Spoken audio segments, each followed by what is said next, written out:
वाहिगुरु जी का खालसा वाहिगुरु जी की फतेह। वाहिगुरु जी का खालसा वाहिगुरु जी की फतेह। वीर जी ठीक हो? हाँ जी ठीक ठाक जी। शुक्र है। बहुत परेशान कर दें ਤੁਹਾਨੂੰ ਅਸੀਂ ਲੋग हैं हैं कोई गल नहीं। मैं क्या बहुत परेशान कर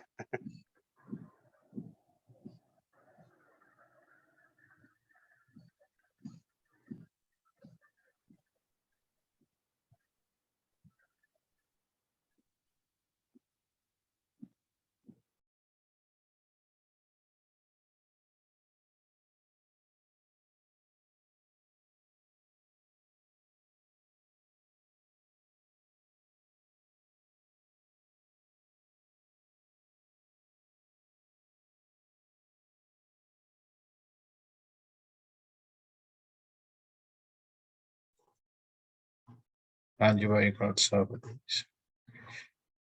नाम जपाओ जी, टाइम हो गया।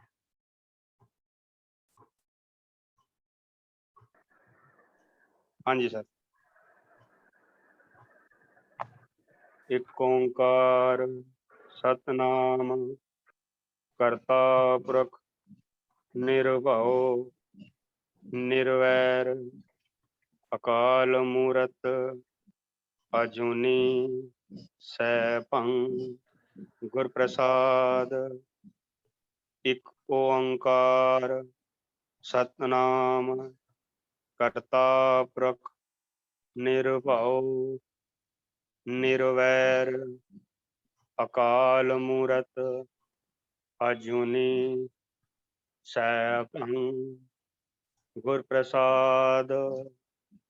एक ओंकार सतनाम करता पुरख निर्भव निर्वैर अकाल मूरत अजूनी सैभं गुर प्रसाद। एक ओंकार सतनाम करता पुरख निर्भव निर्वैर अकाल मूरत अजूनी सैभं गुर प्रसाद। एक ओंकार सतनाम करता पुरख निर्भव निर्वैर अकाल मूरत अजूनी सैभं गुर प्रसाद। वाहेगुरु वाहेगुरु वाहेगुरु वाहेगुरु वाहेगुरु। वाहेगुरु जी का खालसा वाहेगुरु जी की फतेह। धन धन श्री गुरु ग्रंथ ਸਾਹਿਬ ਜੀ ਦੀ ਵਿਚਾਰਾਂ ਦੇ ਨਾਲ ਜੁੜ ਰਹੇ ਸਤਸੰਗੀ ਜਨੋ, ਆਪ ਜੀ ਸਾਰੇ ਹੀ ਧੰਦਾ ਦੇ ਪਾਤਰ ਹੋ ਜੋ ਕਿ ਸ੍ਰੀ ਗੁਰੂ ਗ੍ਰੰਥ ਸਾਹਿਬ ਜੀ ਦੀ ਬਾਣੀ ਜਪਜੀ ਸਾਹਿਬ ਜੀ ਦੇ ਨਾਲ ਜੁੜਨਾ ਕਰ ਰਹੇ ਹੋ। ਸੋ ਅੱਜ ਆਪਾਂ ਵੀਰ ਜੀ ਡਾਕਟਰ ਈਸਰ ਸਿੰਘ ਜੀ ਪਾਸੋਂ ਜਪਜੀ ਸਾਹਿਬ ਦੀ ਦੂਜੀ ਪੌੜੀ ਦੀ ਵਿਚਾਰ ਸਰਵਣ ਕਰਨੀ ਹੈ। ਸੋ ਆਓ ਵਿਚਾਰ ਆਰੰਭ ਕਰਨ ਤੋਂ ਪਹਿਲਾਂ ਸਾਰੇ ਹੀ ਗਜਵਜ ਕੇ ਆਖੋ ਜੀ ਵਾਹਿਗੁਰੂ ਜੀ ਕਾ ਖਾਲਸਾ ਵਾਹਿਗੁਰੂ ਜੀ ਕੀ ਫਤਿਹ। ਡਾਕਟਰ ਈਸਰ ਸਿੰਘ। सतनाम श्री वाहिगुरु साहिब जीओ। पत परवाना साच का प्यारे, नाम सच्चा निशान आया लिख लै जावना प्यारे। हुक्मी हुक्म पछान गुर बिन हुक्म न बूझिए प्यारे। साचे साचा तान गुर बिन हुक्म ना बूझिए प्यारे। साचे साचा तान जेता जियो पिंड सब तेरा, तू अंतर जामी पुरख भगवान। दासन दास कहै जन नानक, जेहा तू कराहे तेहा हाँ करी बखियाल। दासन दास कहै जन नानक, जेहा तू कराहे तेहा हाँ करी बखियाल। परम सत्कारयोग सतगुरु सच्चे पातशाह जी की साजी नवाजी ग्रुप साध संगत जी, साहिबां दी पावन पवित्र फतेह प्रवान करनी जी। वाहिगुरु जी का खालसा, वाहिगुरु जी की फतेह। बहुत ही बड़े भागां वाले आप सारे जो धन धन साहिब श्री गुरु ग्रंथ साहिब जी महाराज जी की पावन पवित्र बाणी दे नाल, जपजी साहब की विचार दे नाल विवेक ट्रस्ट वालों जो बहुत प्यारा उपराला किया जाता है, उस दे सदका आपां सारे ही जुड़े बैठे। सो आओ आपां इस पहली पौड़ी दी विचार सच्चे पातशाह जी की कृपा सदका करके आए सी कि जीवन दे विच हुक्म दी रजा विच चलना। इस गल नूं आपां पहली पौड़ी विच विचार कीती सी चंगी तरीके नाल। हुक्म नूं सिहारी लगी हुई है कि रब दा हुक्म जिहड़ा साडे विचों वरतदा है। फिर आपां इस गल नूं विचारिओ कि सारियां जीवां विच रब वसदे ने ते सारियां विचों रब बोलदे ने, ते आ जिहड़े रब बोलदे ने ना साडे विचों, वो हुक्म है। हुण असीं ये बुझना है कि वो रब किवें बोलदे ने, यानी वो हुक्म किवें आउंदा साडे विचों, ते साडे मन ने उस नूं किवें सुनना है ते किवें उस नूं फॉलो करके संसार विच चलना। हुक्म रजाई चलना नानक लिखिया नाल, यानी हरेक दे नाल ये हुक्म लिखिया होया है। हरेक दिन हरेक दे विचों हो हुक्म नूं पढ़ना मन ने। जिस वेले रब बोलदा है ते उहनूं फिर जीवन विच महाराज लिखदा हुंदा अपने अंदर, ते अपने विचों ही अपने मन ने फिर उसनूं पढ़ना ध्यान। जदों रब बोले ते उहनूं अपने अंदर सुनना, उसनूं मनना, उहदे अनुसार चलना, ये इंसानियत का धर्म है। हरेक इंसान चाहे किसी जाति का हो, पर सिख फिर की करता है, इसनूं सिखण वास्ते सिख बनता है कि किवें रब साडे विच वरतदे ने। सानूं तां दींदा नहीं, सानूं तां ऐ दींदा कि आपां ही वरत रहे हां दुनिया ते। सानूं फिर ये नहीं समझ में आ रही साडे मन विच कि रब साडे विच जिहड़े वसदे ने बोलदे भी ने, वो करदे भी ने साडे विचों। ये समझ ना होण कारण असीं उहदे बोलां नूं असीं सुणदे नहीं, उहदे हुक्म नूं सुणदे नहीं, मनदे नहीं। फिर वो जिस वेले साडे विचों करदे ने ते असीं अपनी उस्तत करदे हां कि मैं कीता, मेरा कीता होया। रब दी उस्तत नहीं कर पाउंदे। असीं ये नहीं कहंदे मालिक कि तू करा रहे हैं, ये मालिक तेरा कीता हो रहा है। ऐसा नहीं असीं समझा पा रहे मन। ऐसी गल ना समझाउण कारण ही दुनिया दे उत्ते हर जाति का बंदा दुखी है। हर मनुखता दा जिहड़ा जन्म लेना है इस धरती ते, वो दुखी हो रहिंदा है। इस गल नूं बूझण वास्ते ही संसार विच आइंदा है। सो सच्चे पातशाह ने की कीता, मालिक दी बाणी नूं प्रकाश कीता कि भाई जिहड़ा रब अपने विच वसदे ने वो फिर किवें बोलदे ने सुनो। हर भाषा विच बोलदे ने, इहनूं मन्नो। फिर आपां जाणो कि हर विचों बोलदे ने। जिन्ना जिन्ना विचों जिहड़ी जिहड़ी भाषा च बोले, महाराज ने उन्हां दी बाणी उन्हां दी ही भाषा दे विच लिखी।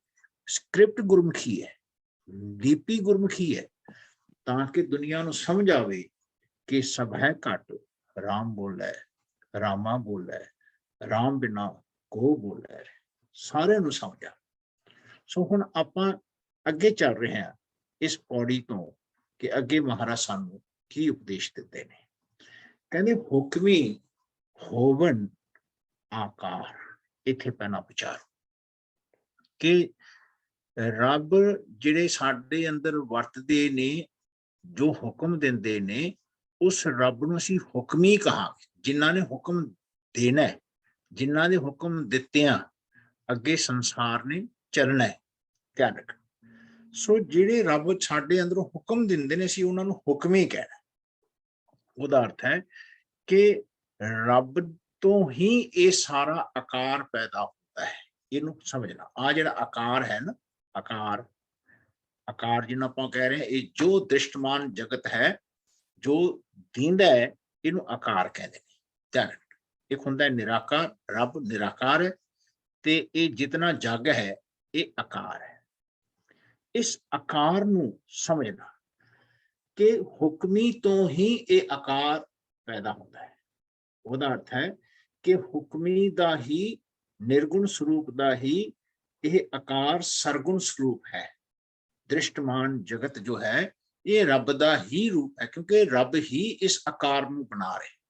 ਆ ਜਿਤਨੇ ਸਰੀਰ ਨੇ, ਤੁਸੀਂ ਆਪਣੇ ਆਪ ਨੂੰ ਦੇਖੋ, ਬੈਠ ਕੇ ਆਪਣੇ ਮਨ ਨੂੰ ਪੁੱਛੋ ਕਿ ਆਪਣੇ ਮਨ ਨੇ ਇਸ ਸਰੀਰ ਦੇ ਵਿੱਚ ਕੀ ਬਣਾਇਆ, ਕੀ ਬਣਾਉਣਾ ਆਉਂਦਾ ਹੈ? ਕੋਈ ਇੱਕ ਵੀ ਸੈੱਲ ਬਣਾਇਆ ਸਾਡੇ ਮਨ ਨੇ? ਆਉਂਦਾ ਹੈ ਮਨ ਨੂੰ ਬਣਾਉਣਾ? ਰੱਬ ਹਮੇਸ਼ਾ ਹਰੇਕ ਚੀਜ਼ ਸਾਡੇ ਸਰੀਰ ਦੇ ਵਿੱਚ ਇੱਕ ਇੱਕ ਸੈੱਲ ਬਣਾਉਂਦੇ ਨੇ। ਨਾ ਸਾਨੂੰ ਨਰਵਸ ਸਿਸਟਮ ਬਣਾਉਣਾ ਆਉਂਦਾ ਹੈ, ਨਾ ਸਰਕੂਲੇਟਰੀ ਸਿਸਟਮ ਬਣਾਉਣਾ ਆਉਂਦਾ ਹੈ, ਨਾ ਸਾਨੂੰ ਪਾਚਨ ਕਿਰਿਆ ਦੀ ਰਸਾਇਣ ਬਣਾਉਣੇ ਆਉਂਦੇ ਨੇ, ਹਨਾ। ਜਿਤਨਾ ਵੀ ਸਾਡੇ ਅੰਦਰ ਸਿਸਟਮ ਬਣਿਆ ਹੋਇਆ, ਸਾਡੇ ਮਨ ਨੇ ਨਹੀਂ ਬਣਾਇਆ, ਯਾਨੀ ਆਪਾਂ ਨੇ ਨਹੀਂ ਬਣਾਇਆ। ਆਪਾਂ ਨਾ ਬਣਾ ਸਕਦੇ ਹਾਂ ਤੇ ਨਾ ਆਪਣਾ ਬਣਿਆ ਹੋਇਆ। ਉਸ ਹੁਕਮੀ ਦਾ ਹੀ ਇਸ ਬਣਾਇਆ ਹੋਇਆ ਸਿਸਟਮ ਹੈ, ਉਹ ਹੁਕਮੀ ਹੀ ਇਸ ਸਿਸਟਮ ਨੂੰ ਚਲਾ ਰਿਹਾ ਹੈ। ਧਿਆਨ ਰੱਖਣਾ। ਸੋ ਐਸੀ ਅਵਸਥਾ ਨੂੰ ਆਪਣੇ ਮਨ ਨੇ ਜਪਜੀ ਸਾਹਿਬ ਪੜ੍ਹਨ ਲੱਗਿਆਂ ਹੀ ਰਿਅਲਾਈਜ਼ ਕਰਨਾ ਹੈ, ਜੋ ਮਹਾਰਾਜ ਇਹਨਾਂ ਪੰਕਤੀਆਂ ਰਾਹੀਂ ਸਾਨੂੰ ਰਿਅਲਾਈਜੇਸ਼ਨ ਦੇ ਰਹੇ ਕਿ ਹੁਕਮੀ ਹੋਵਨ ਆਕਾਰ। ਆ ਜਿਤਨਾ ਆਕਾਰ ਹੈ, ਚਾਹੇ ਸਰੀਰ ਹੈ, ਚਾਹੇ ਦੁਨੀਆ ਹੈ, ਇਹ ਜਿਹੜੀ ਸ੍ਰਿਸ਼ਟੀ ਹੈ, ਇਹ ਸਾਰਾ ਆਕਾਰ ਹੁਕਮੀ ਦਾ ਹੀ ਸਰਗੁਣ ਸਰੂਪ ਹੈ, ਦ੍ਰਿਸ਼ਟਮਾਨ ਸਰੂਪ ਹੈ। ਤਾਈਓ ਮਹਾਰਾਜ ਕਹਿੰਦੇ ਨੇ, ਜੋ ਦਿਸੈ ਸੋ ਤੇਰਾ ਰੂਪ। ਇਹ ਰੂਪ ਜੋ ਦਿਖ ਰਿਹਾ ਹੈ ਨਾ, ਇਹ ਰੱਬ ਦਾ ਹੈ, ਇਹ ਆਪਣਾ ਨਹੀਂ ਹੈ। ਧਿਆਨ ਰੱਖਣਾ, ਆਪਣੇ ਮਨ ਨੇ ਨਹੀਂ ਬਣਾਇਆ, ਯਾਨੀ ਆਪਾਂ ਨੇ ਨਹੀਂ ਬਣਾਇਆ। ਆਪਾਂ ਮਨ ਜਿਸ ਵੇਲੇ ਕਹਾਂਗੇ, ਨਾਲ ਦੀ ਨਾਲ ਜਿਸ ਵੇਲੇ ਕਹਾਂਗੇ ਨਾ ਆਪਾਂ, ਉਹਦਾ ਅਰਥ ਹੈ ਕਿ ਆਪਣਾ ਮਨ, ਯਾਨੀ ਮੈਂ ਨਹੀਂ ਬਣਾਇਆ, ਮੈਨੂੰ ਨਹੀਂ ਆਉਂਦਾ ਬਣਾਉਣਾ ਸਰੀਰ। ਰੱਬ ਨੇ ਸਰੀਰ ਬਣਾਇਆ ਤੇ ਰੱਬ ਦਾ ਹੀ ਇਹ ਸਰੀਰ ਹੋਇਆ ਨਾ, ਫਿਰ ਉਹਦਾ ਅਰਥ ਹੈ ਕਿ ਰੱਬ ਦਾ ਹੀ ਇਹ ਆਕਾਰ ਹੈ। ਆਕਾਰ ਰੱਬ ਦਾ ਹੀ ਸਰਗੁਣ ਸਰੂਪ ਹੈ। ਸੋ ਮਹਾਰਾਜ ਕਹਿੰਦੇ, ਹੁਕਮੀ ਹੋਵਨ ਆਕਾਰ, ਹੁਕਮ ਨਾ ਕਹਿਆ ਜਾਈ। ਕਹਿੰਦੇ ਫਿਰ ਦੇਖੋ, ਹੁਕਮੀ ਤੇ ਹੁਕਮ ਦਾ ਪਹਿਲਾਂ ਅੰਤਰ ਰੱਖਣਾ ਹੈ। ਹੁਕਮੀ ਹੈ ਜੋ ਹੁਕਮ ਦੇਣ ਵਾਲਾ ਰੱਬ। ਹੁਕਮ ਜੋ ਹੈ ਉਹ ਰੱਬ ਦੀ ਕਮਾਂਡ ਹੈ, ਰੱਬ ਦਾ ਵਚਨ ਹੈ, ਰੱਬ ਦੀ ਬਾਣੀ ਹੈ, ਜਿਹਦੇ ਨਾਲ ਸਾਰਾ ਸ੍ਰਿਸ਼ਟੀ ਬਣਦੀ ਹੈ ਤੇ ਚੱਲਦੀ ਹੈ। ਯਾਨੀ ਜੇ ਹੁਣ ਇੱਕ ਮਨੁੱਖ ਨੇ ਸੰਸਾਰ ਦੇ ਵਿੱਚ ਚੱਲਣਾ ਹੈ ਨਾ, ਇੱਕ ਮਨੁੱਖ, ਹਰ ਇੰਡੀਵਿਜੂਅਲ ਨੇ, ਇਹਦਾ ਅਰਥ ਹੈ ਕਿ ਹਰ ਇੰਡੀਵਿਜੂਅਲ ਨੇ ਜੇ ਇਸ ਸੰਸਾਰ ਵਿੱਚ ਸਹੀ ਚੱਲਣਾ ਹੈ, ਉਸ ਹੁਕਮੀ ਦੇ ਹੁਕਮ ਨੂੰ ਰਿਅਲਾਈਜ਼ ਕਰਨਾ। ਤਾਂ ਐਸਾ ਜਿਹੜਾ ਹੁਕਮ ਹੈ ਉਹ ਆਕਾਰ ਵਿੱਚ ਆਇਆ ਹੋਇਆ ਜੀ, ਯਾਨੀ ਆਪਣਾ ਮਨ ਬੋਲ ਨਹੀਂ ਸਕਦਾ, ਕਹਿ ਨਹੀਂ ਸਕਦਾ।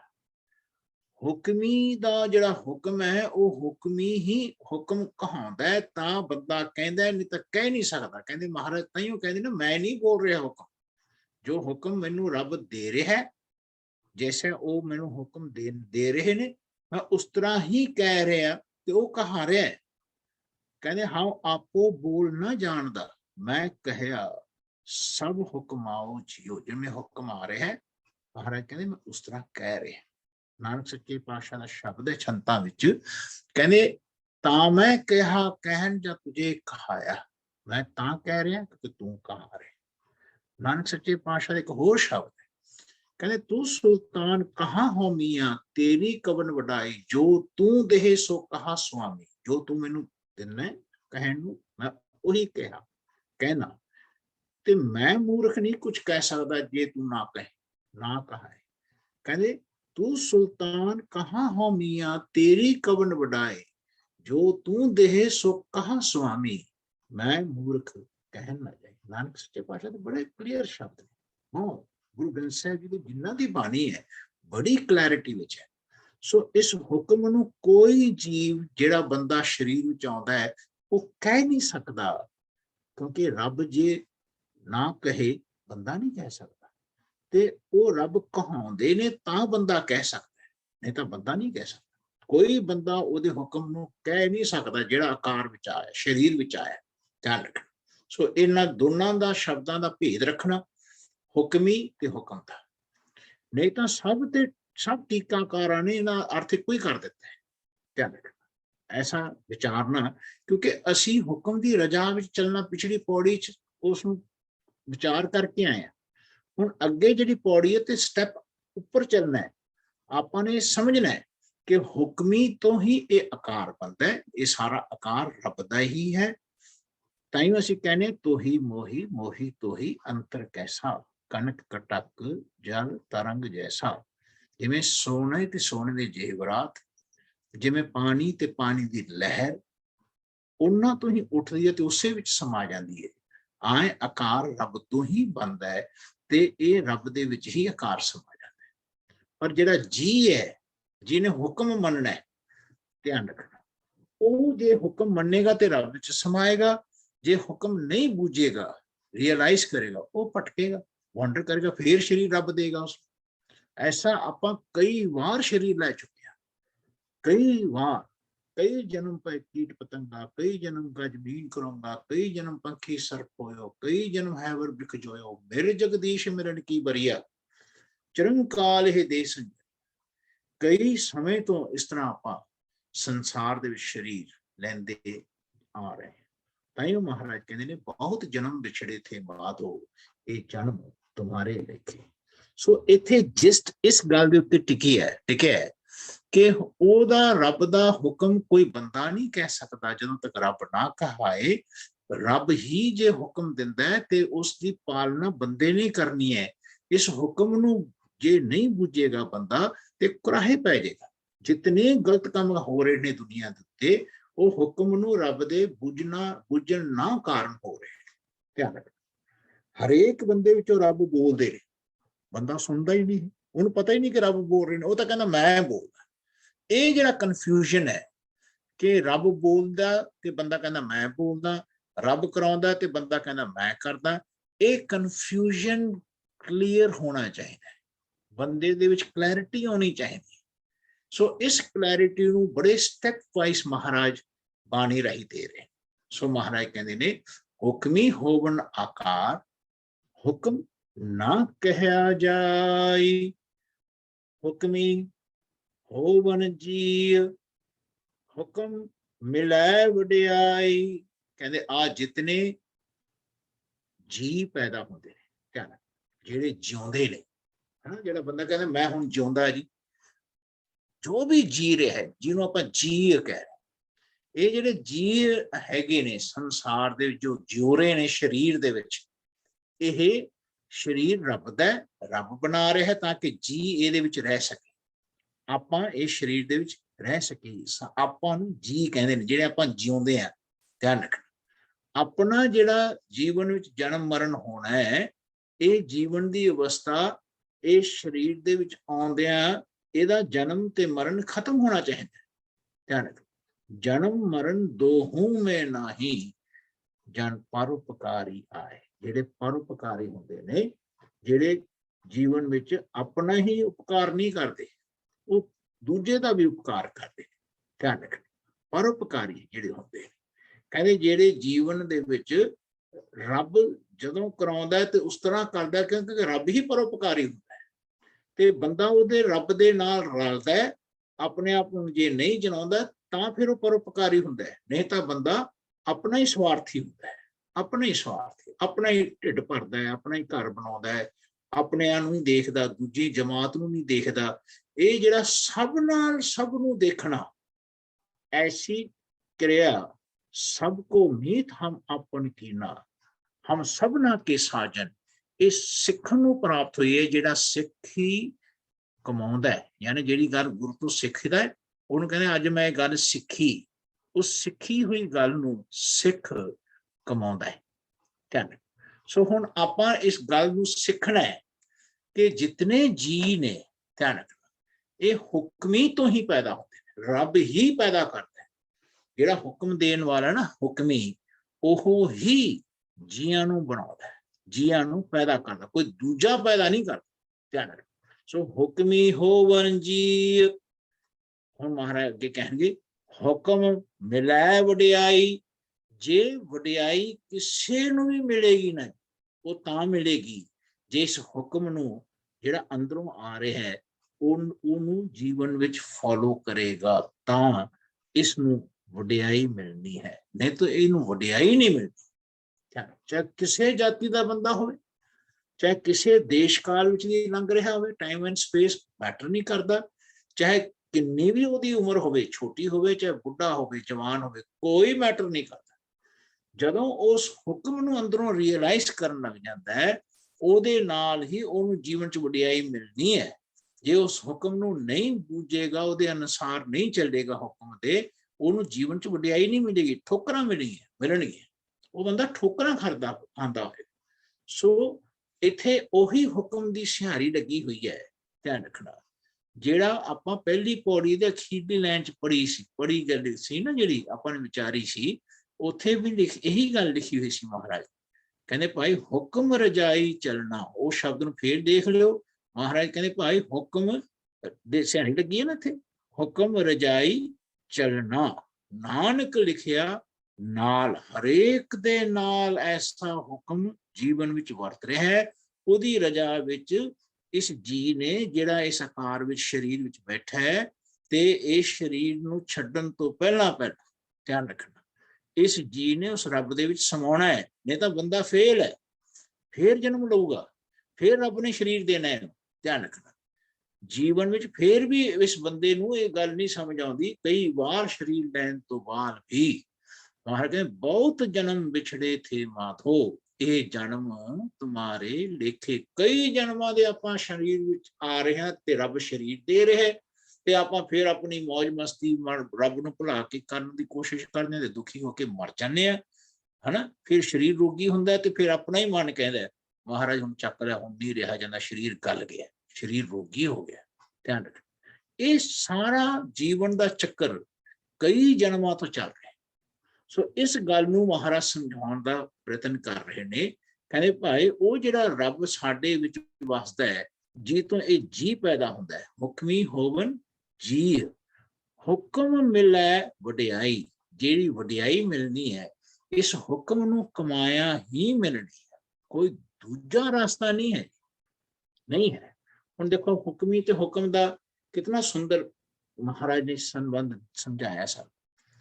ਕਿੰਨਾ ਸੁੰਦਰ ਮਹਾਰਾਜ ਦਾ ਸ਼ਬਦ ਇਹ ਬਣੇ ਹੋਏ ਨੇ, ਤਾਂ ਕਿ ਸਾਡੇ ਮਨ ਨੇ ਸਿੱਖ ਜਿਹੜਾ ਬਣਿਆ ਹੈ, ਇਹਨਾਂ ਸ਼ਬਦਾਂ ਦਾ ਭੇਦ ਰੱਖ ਕੇ ਪਾਠ ਕਰੇ। ਨਹੀਂ ਤਾਂ ਅਸੀਂ ਬਿਨਾਂ ਭੇਦ ਰੱਖੇ, ਬਿਨਾਂ ਇਸ ਭੇਦ ਨੂੰ, ਹੁਕਮੀ ਤੇ ਹੁਕਮ ਦੇ ਭੇਦ ਨੂੰ ਬਿਨਾਂ ਜਾਣੇ ਅਸੀਂ ਪਾਠ ਕਰ ਜਾਂਦੇ, ਤਾਂ ਹੀ ਸਾਡੇ ਅਰਥ ਵੱਖਰੇ ਹੋ ਜਾਂਦੇ ਨੇ। ਸੋ ਸ਼ਬਦ ਦੇ ਅਰਥ ਕਰਿਓ। ਸੋ ਮਹਾਰਾਜ ਕਹਿੰਦੇ ਨੇ ਆਹ ਜਿਹੜੀ ਵਡਿਆਈ ਮਿਲਣੀ ਹੈ, ਹੁਕਮ ਨੂੰ ਆਪਣੇ ਜਿਹੜਾ ਅੰਦਰੋਂ ਆ ਰਿਹਾ ਹੈ, ਜੋ ਅੰਦਰੋਂ ਰੱਬ ਦੇ ਰਹੇ ਨੇ, ਉਸ ਨੂੰ ਕਮਾਇਆ ਹੀ ਵਡਿਆਈ ਮਿਲਣੀ ਹੈ, ਨਹੀਂ ਤਾਂ ਵਡਿਆਈ ਨਹੀਂ ਮਿਲੇਗੀ। ਧਿਆਨ ਨਹੀਂ ਮਿਲੇਗੀ। ਹੁਣ ਅੱਗੇ ਦੇਖੋ ਮਹਾਰਾਜ ਕੀ ਕਹਿੰਦੇ ਨੇ। ਕਹਿੰਦੇ ਹਨ ਹੁਕਮੀ ਹੋਵਨ ਜੀ, ਹੁਕਮੀ ਉੱਤਮ ਨੀਚ, ਹੁਕਮ ਲਿਖ ਦੁੱਖ ਸੁਖ ਪਾਈ ਹੈ। ਹੁਣ ਦੇਖਿਓ ਇੱਥੇ ਇਸ ਸ਼ਬਦ ਨੂੰ ਸਮਝੋ, ਜਿਹੜਾ ਉੱਤਮ ਤੇ ਨੀਚ ਹੈ ਨਾ ਜੀ, ਉੱਤਮ ਤੇ ਨੀਚ, ਇਹ ਹੁਕਮੀ ਨਾਲ ਰਿਲੇਟ ਹੋਏਗਾ। ਹੁਕਮੀ ਨਾਲ ਉਹਦਾ ਅਰਥ ਹੈ ਕਿ ਜਿਹੜਾ ਰੱਬ ਦੇ ਵਿੱਚ ਸਮਾ ਗਿਆ, ਸ਼ਰੀਕ ਨਹੀਂ ਬਣਿਆ, ਉਹਦੇ ਵਰਗਾ ਨਹੀਂ ਬਣਿਆ, ਉਹਦੇ ਵਿੱਚ ਸਮਾ ਗਿਆ, ਰੱਬ ਰੱਬ ਹੀ ਰਹੇਗਾ। ਆਪਾਂ ਰੱਬ ਵਰਗੇ ਨਹੀਂ ਬਣਾਂਗੇ। ਧਿਆਨ, ਜੇ ਆਪਾਂ ਰੱਬ ਵਰਗੇ ਬਣ ਗਏ ਫਿਰ ਤਾਂ ਆਪਾਂ ਸ਼ਰੀਕ ਹੋ ਗਏ, ਹਨਾ। ਆਪਾਂ ਨੇ ਰੱਬ ਵਰਗਾ ਹੀ ਨਹੀਂ ਬਣਨਾ, ਰੱਬ ਦੇ ਵਿੱਚ ਸਮਾ ਜਾਣਾ ਹੈ। ਆਪਾਂ ਨੇ ਰਹਿਣਾ ਨਹੀਂ ਹੈ, ਆਪਣੇ ਮਨ ਨੇ ਮਿਟ ਜਾਣਾ ਹੈ। ਜਿਹਨੂੰ ਆਪਾਂ ਕਹਿੰਦੇ ਮੈਂ ਹਾਂ, ਜਿਵੇਂ ਹੁਣ ਇੱਕ ਸਰੀਰ ਹੈ ਆਪਣਾ, ਸਰੀਰ ਵਿੱਚੋਂ ਆਪਣਾ ਮਨ ਚਲਾ ਜਾਏ ਤੇ ਅਸੀਂ ਕੀ ਕਹਿੰਦੇ ਆ ਕਿ ਜੀ ਸਰੀਰ ਰਹਿ ਗਿਆ, ਇਹ ਬੰਦਾ ਚਲਾ ਗਿਆ। ਉਹ ਜਿਹੜਾ ਬੰਦਾ ਚਲਾ ਜਾਂਦਾ ਨਾ ਜੀ ਅੰਦਰੋਂ, ਸਰੀਰ ਇੱਥੇ ਹੀ ਰਹਿ ਜਾਂਦਾ, ਸਰੀਰ ਨੂੰ ਤਾਂ ਫੂਕਦੇ ਆਪਾਂ। ਮਹਾਰਾਜ ਨੇ ਦੇਖੋ ਕਿਤਨਾ ਸੁੰਦਰ ਐਸੀ ਚੀਜ਼ ਖਿਆਲ ਬਣਾਇਆ ਮਹਾਰਾਜ ਨੇ ਕਿ ਜੀਵਨ ਵਿੱਚ ਸਰੀਰ ਇੱਥੇ ਹੀ ਰਹਿ ਜਾਂਦਾ ਹੈ, ਸਰੀਰ ਛੱਡ ਜਾਂਦਾ ਹੈ, ਜਾਂ ਤਾਂ ਸਰੀਰ ਰੋਗੀ ਹੋ ਕੇ ਮਰਦਾ ਹੈ, ਐਕਸੀਡੈਂਟ ਹੋ ਕੇ ਮਰਦਾ ਹੈ, ਜਾਂ ਬਿਮਾਰੀਆਂ ਨਾਲ, ਹੈ ਨਾ, ਜਦੋਂ ਸਰੀਰ ਮਰਦਾ ਹੈ, ਸਰੀਰ ਛੱਡਦੇ ਆ, ਤੇ ਉਹ ਕਹਿੰਦੇ ਜੀ ਭਾਈ ਉਹ ਈਸ਼ਰ ਸੋਤਾ ਚਲਾ ਗਿਆ, ਸਰੀਰ ਇੱਥੇ ਹੁਣ ਸਰੀਰ ਨੂੰ ਫੂਕਦੀ ਆਪਾਂ ਸਾਰੇ ਇਕੱਠੇ ਹੋ ਕੇ, ਉਹ ਸਰੀਰ ਨੂੰ ਫੂਕਦੇ ਨੇ, ਸਰੀਰ ਨੂੰ ਫੂਕ ਦੇਣਗੇ ਲੋਕ, ਸਰੀਰ ਨੂੰ ਦਫਨਾ ਦੇਣਗੇ, ਫੂਕ ਦੇਣਗੇ, ਹਨਾ। ਜਿਹੜੇ ਮੁਸਲਮਾਨ ਨੇ ਅੰਗਰੇਜ਼ ਨੂੰ ਦਫਨਾ ਦਿੰਦੇ ਨੇ, ਦੂਜੇ ਬੰਦੇ ਉਹਨੂੰ ਫੂਕ ਦਿੰਦੇ ਨੇ, ਕੁਝ ਗਿਲਜਾਂ ਨੂੰ ਪਾ ਦਿੰਦੇ ਨੇ ਸਰੀਰ ਨੂੰ, ਯਾਨੀ ਖੂਹ ਤੇ ਰੱਖਦੇ, ਜਿਹਨੇ ਪਾਰਸੀ ਨੇ ਇਹ ਇਸ ਤਰ੍ਹਾਂ ਖਵਾ ਦਿੰਦੇ ਨੇ ਸਰੀਰ ਨੂੰ, ਜਾਨਵਰਾਂ ਨੂੰ, ਪੰਛੀਆਂ ਨੂੰ। ਸੋ ਕਹਿਣ ਦਾ ਭਾਵ ਕਿ ਆਪਾਂ ਚਲੇ ਜਾਂਦੇ ਹਾਂ, ਉਹ ਜਿਹੜਾ ਆਪਾਂ ਚਲੇ ਜਾਂਦੇ ਨੇ, ਇਹ ਜਿਹੜਾ ਉੱਤਮ ਹੋਣਾ ਹੈ ਇਸਨੇ, ਉਹ ਰੱਬ ਵਰਗਾ ਜਿਹੜਾ ਹੋਣਾ ਹੈ, ਉਹ ਮਨ ਦਾ ਮਿਟਣਾ ਹੀ ਰੱਬ ਵਰਗਾ ਹੋਣਾ ਹੈ। ਧਿਆਨ ਰੱਖਣਾ, ਜਿੰਨਾ ਆਪਣੇ ਆਪ ਨੂੰ ਅਸੀਂ ਮਿਟਾਵਾਂਗੇ ਉਹਨੇ ਰੱਬ ਵਰਗੇ ਹੋਣਾ। ਅਸੀਂ ਐਸਾ ਨਹੀਂ ਹੋ ਸਕਦੇ ਕਿ ਮੈਂ ਵੀ ਰਹਾ ਤੇ ਰੱਬ ਵੀ ਰਹੇ, ਹਨਾ, ਤੇ ਮੈਂ ਕਹਾਂ ਜੀ ਮੈਂ ਹੁਣ ਰੱਬ ਵਰਗਾ ਹੋ ਗਿਆ। ਜਿਹਨੇ ਕਿਹਾ ਨਾ ਮੈਂ ਉਹੀ ਰਹੇ, ਉਹ ਮੈਂ ਉਹੀ ਰਹੇ, ਤੇ ਮਹਾਰਾਜ ਨੂੰ ਨਾ ਉਹਦੀ ਬਾਣੀ ਦਰਜ ਨਹੀਂ ਕੀਤੀ ਗੁਰੂ ਗ੍ਰੰਥ ਸਾਹਿਬ, ਕਿਉਂਕਿ ਉਹਦੇ ਮਨ ਚ ਇਹ ਸੀ ਕਿ ਮੈਂ ਵੀ ਹੈਗਾ ਤੇ ਰੱਬ ਵੀ ਹੈ। ਕਹਿੰਦੇ ਰੱਬ ਹੀ ਰਹੇਗਾ ਤੇ ਮੇਰਾ ਤਾਂ ਮਿਟਣਾ ਹੈ, ਆਪ ਗਵਾਈਏ ਤਾਂ ਸੋ ਪਾਈਏ, ਮੇਰਾ ਮਿਟਣਾ ਰੱਬ ਦਾ ਪਾਉਣਾ। ਜਬ ਹਮ ਹੋਤੇ ਤਬ ਤੂੰ ਨਾ, ਅਬ ਤੂੰ ਹੀ ਮੈਂ ਨਾ। ਸੋ ਹੁਕਮੀ ਨਾਲ ਹੀ ਰਿਲੇਟਡ ਹੈ ਉੱਤਮ ਹੋਣਾ, ਹਨਾ, ਯਾਨੀ ਮੇਰਾ ਮਿਟਣਾ ਤੇ ਹੁਕਮੀ ਦਾ ਹੋਣਾ। ਤੇ ਜਿਹੜਾ ਨੀਚ ਹੈ ਉਹ ਹੁਕਮੀ ਤੋਂ ਵਾਂਝਾ ਹੋਣਾ ਹੀ ਨੀਚ ਹੋਣਾ ਹੈ। ਧਿਆਨ ਰੱਖ, ਜਿਹੜਾ ਕਹਿੰਦਾ ਨਾ ਮੈਂ ਹਾਂ ਤੇ ਰੱਬ ਵੀ ਹੈ, ਫਿਰ ਕਹਿੰਦੇ ਨੀਚ ਹੈ, ਹਾਲੇ ਨੀਚ ਹੈ, ਹਾਲੇ ਉੱਤਮ ਨਹੀਂ ਹੋਇਆ। ਉੱਤਮ ਤਾਂ ਹੁਕਮ ਨਾਲ ਹੀ ਹੋਣਾ ਹੈ, ਨੀਚ ਹੁਕਮ ਤੋਂ ਪਰੇ ਹਟ ਕੇ ਹੋਣਾ। ਉਹਦਾ ਅਰਥ ਹੈ ਇਹ ਦੋਨੋਂ ਸ਼ਬਦ ਨੀਚ, ਉੱਤਮ ਤੇ ਨੀਚ, ਇਹ ਹੁਕਮੀ ਨਾਲ ਰਿਲੇਟਡ ਨੇ, ਹੁਕਮੀ ਨਾਲ। ਸੋ ਹੁਕਮੀ, ਉੱਤਮ, ਨੀਚ। ਹੁਕਮ ਲਿਖ ਦੁੱਖ ਸੁਖ ਪਾਈਐ।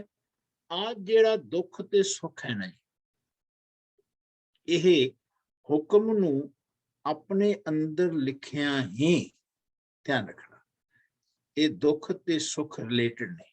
ਧਿਆਨ ਰੱਖਣਾ, ਜੇ ਅਸੀਂ ਇਸ ਹੁਕਮ ਨੂੰ ਅੰਦਰ ਨਹੀਂ ਲਿਖਿਆ ਤੇ ਅਸੀਂ ਦੁਖੀ ਹੋਵਾਂਗੇ, ਜੇ ਲਿਖ ਲਿਆ ਤੇ ਮਨ ਫਿਰ ਪੜ੍ਹਦਾ ਹੈ ਉਸਨੂੰ ਤੇ ਸੁਖੀ ਰਹੇਗਾ।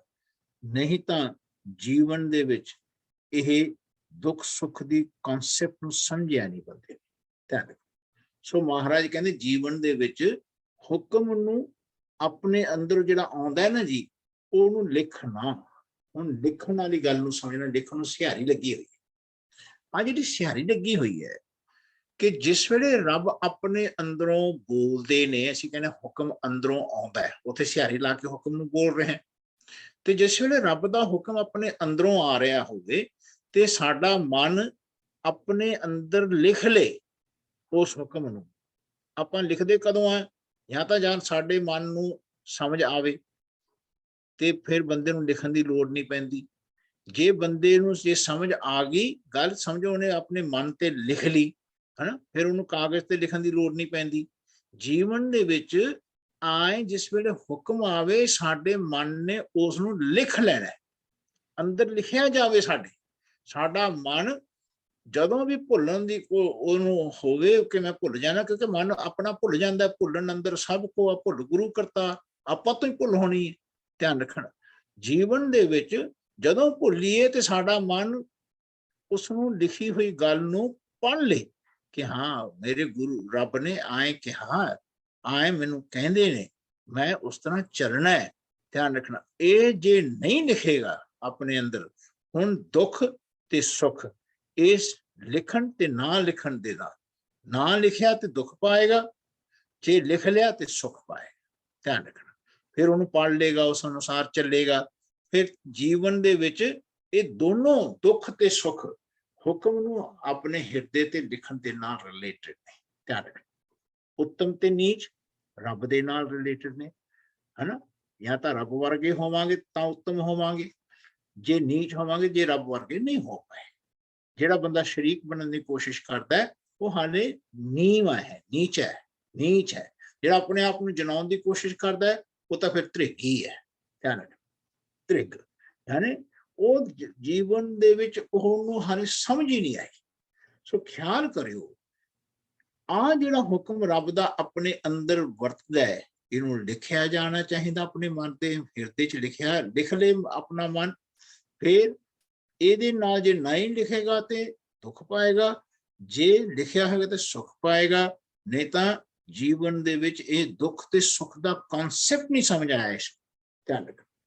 ਨਹੀਂ ਤਾਂ ਜੀਵਨ ਵਿੱਚ ਪਤਾ ਕੀ ਕਰਦਾ ਹੈ, ਰੱਬ ਦੇ ਨਾਲ ਮਿਟਣ ਦੀ ਕੋਸ਼ਿਸ਼ ਨਹੀਂ ਕਰਦਾ। ਉੱਤਮ ਹੋਣਾ ਯਾਨੀ ਆਪਣੇ ਆਪ ਨੂੰ ਮਿਟਾਉਣਾ, ਰੱਬ ਦੇ ਵਿੱਚ ਸਮਾਉਣਾ। ਉਹ ਜਿਹੜੀ ਰੱਬ ਦੇ ਵਿੱਚ ਨਹੀਂ ਸਮਾਉਣ ਦੀ ਅਵਸਥਾ ਹੈ ਨਾ, ਉਹ ਦੁਖੀ ਸਾਡੇ ਜੀਵਨ ਨੂੰ ਕਰ ਦਿੰਦੀ ਹੈ। ਤੇ ਜਿਹੜਾ ਰੱਬ ਦਾ ਸ਼ਰੀਕ ਬਣਨ ਦੀ ਕੋਸ਼ਿਸ਼ ਕਰਦਾ ਉਹ ਦੁਖੀ ਹੁੰਦਾ ਹੈ। ਕਹਿੰਦੇ ਇਹ ਸੁੱਖ ਤਾਂ ਪ੍ਰਾਪਤ ਕਰਦਾ ਹੈ ਜੇ ਰੱਬ ਵਿੱਚ ਸਮਾ ਜਾਏ, ਰੱਬ ਵਰਗਾ ਹੋ ਜਾਏ। ਵਰਗਾ ਦਾ ਅਰਥ ਹੈ ਕਿ ਰੱਬ ਵਿੱਚ ਸਮਾ ਜਾਏ, ਰੱਬ ਹੀ ਹੋ ਜਾਏ। ਜਬ ਹਮ ਹੋਤੇ ਤਬ ਤੂੰ ਨਾ, ਅਬ ਤੂੰ ਹੀ ਮੈਂ ਨਾ। ਰੱਬ ਵਰਗਾ ਤਾਂ ਸ਼ਬਦ ਵਰਤਣਾ ਵੀ ਨਹੀਂ ਚਾਹੀਦਾ। ਧਿਆਨ ਰੱਖੋ, ਮਾਫੀ ਚਾਹੁੰਦੇ ਅਸੀਂ। ਸੋ ਖਿਆਲ ਰੱਖਣਾ, ਰੱਬ ਵਿੱਚ ਸਮਾ ਜਾਏ, ਰੱਬ ਵਿੱਚ ਸਮਾਏ, ਰੱਬ ਹੀ ਰਹੇਗਾ। ਤਾਈਓ ਅੱਗੇ ਜਾ ਕੇ ਕਹਿਣਗੇ, ਜਿਹੜਾ ਪਹਿਲਾਂ ਕਿਹਾ ਸੀ ਨਾ ਕਿਵ ਸਚਿਆਰਾ ਹੋਈ ਹੈ, ਫਿਰ ਅੱਗੇ ਜਾ ਕੇ ਕਹਿਣਗੇ ਨਾਨਕ ਏਵੇਂ ਜਾਣੀਏ ਸਭ ਆਪੇ ਸਚਿਆਰ। ਜਿਹੜਾ ਸਚਿਆਰਾ ਹੋਊਗਾ ਰੱਬ ਆਪ ਹੀ ਹੋਏਗਾ, ਬੰਦਾ ਨਹੀਂ ਸਚਿਆਰਾ ਹੋਏਗਾ।